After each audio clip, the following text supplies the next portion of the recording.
Kwento ka na. May isang bata at tabi sa muka. Uy, kanina to. Saan yan? Babaya masipa na. Magkwento ka na. May atabi sa muka. Naglalakad. Namatay. Tapos, kapunta sa mata. Tapos, pakain siya. Bakit gigilid na natin? Para tapos, pangit mo. Dali na.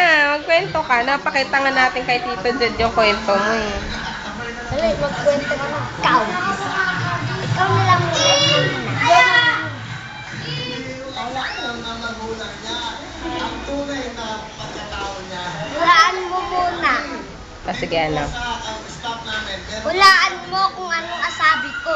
O sige, anong asabi mo? Ikaw nga hulaan mo. Oh, ang nahula ko, ang asabi mo, hulaan mo kung anong asabi ko. Oh. Ikaw naman. Ding, hulaan mo ano asabi ko.